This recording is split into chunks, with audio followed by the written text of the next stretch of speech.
Hey guys, Tim here, and we're in the new workshop. So there's a lot of work to do. We've got a lot of bits and pieces that need finishing off before we can get moved in. But here we are. So in the next couple of weeks, we should have everything buttoned up and it's going to be ready to go. Now, just to give you guys an idea of the space in here.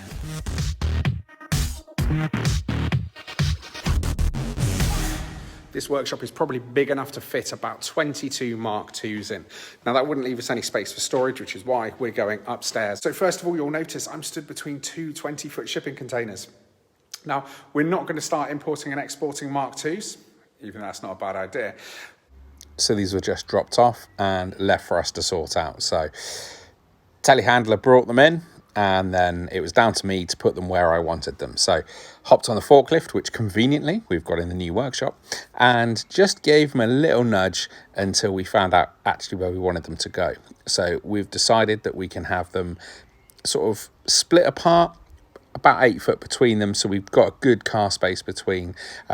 So that kind of gives us more options in terms of storage.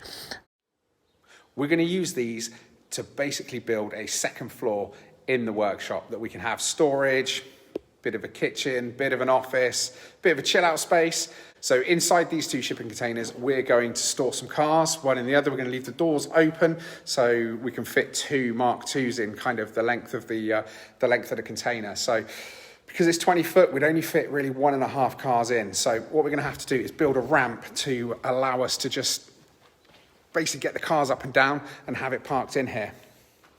Now, as you can see, this is the bottom of the shipping container here, so there's not a huge amount we're going to need to bridge. So a couple of ramps probably coming out maybe to sort of here. And that's going to give us just a nice gradient that we can get the cars up in without worrying about bottoming them out. Then, of course, we've got to sort this floor.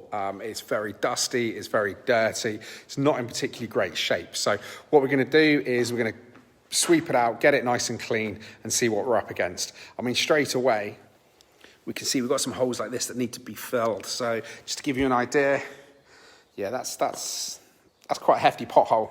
Now over here, we've got the doors. So we've got some big, thick, secure, heavy-duty metal doors.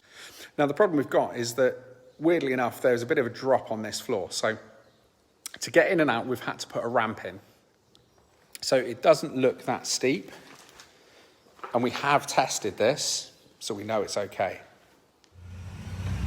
Now, Sam's Mark II is dropped on coilovers with a 16-valve splitter. So if anything was going to catch, it was going to be this one. But I'm pleased to say it went okay. Now, as with anything in an old barn, if you've ever rented one, power is a huge problem, and you're lucky maybe if you get one plug socket and a light bulb. So because we're starting from scratch in this workshop, we're going all out. So we're having sockets literally across the bays.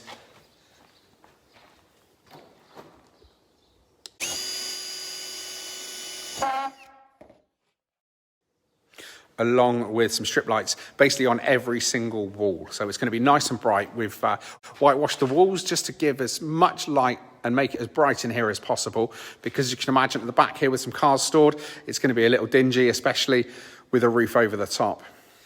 And where I'm standing here, we're hoping to have a 2-poster ramp here. So it's a bit of a big investment. It's something that we're probably not going to get in straight away, but we're making sure that we're set up ready for when we do, and really when I can afford it. So we're getting the lights either side of these bays. We've got power sockets. We're going to have a 32 amp supply to power the motor for this ramp.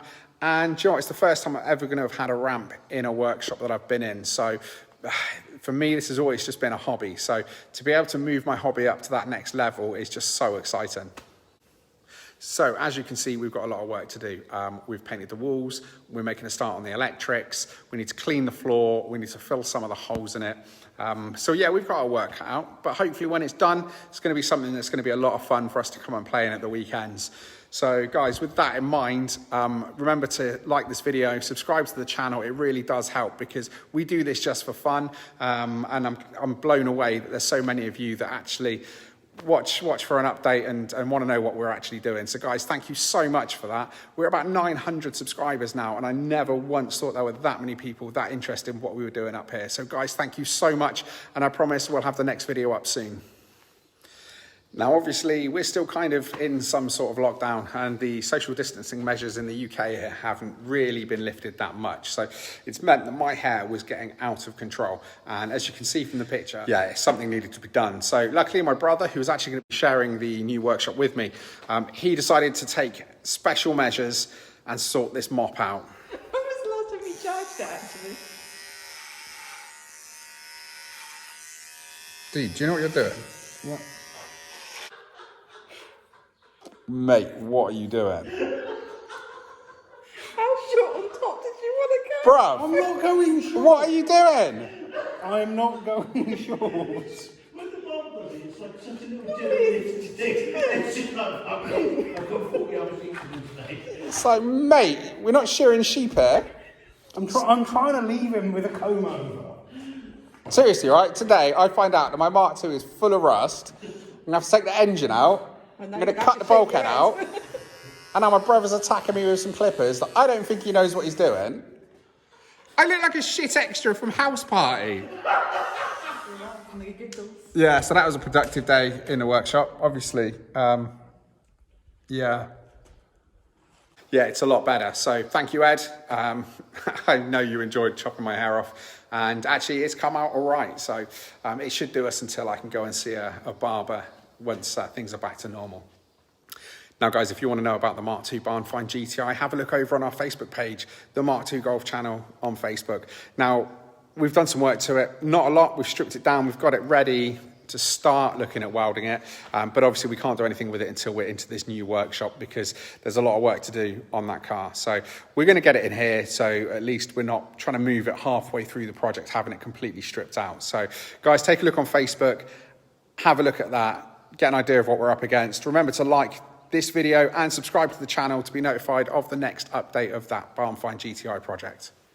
So guys, obviously this is a hobby. This is what I do in my spare time. I've still got a day job. I'm still currently working, have been all throughout this. So this is just something that me and the guys do at the weekend to kind of help sort of, feel a bit normal, take our mind off things, and hopefully have something cool at the end of it. So things have moved up a gear. We're in this new workshop. We'll have everything moved over soon. And then I think there's going to be no looking back. So guys, thanks for watching.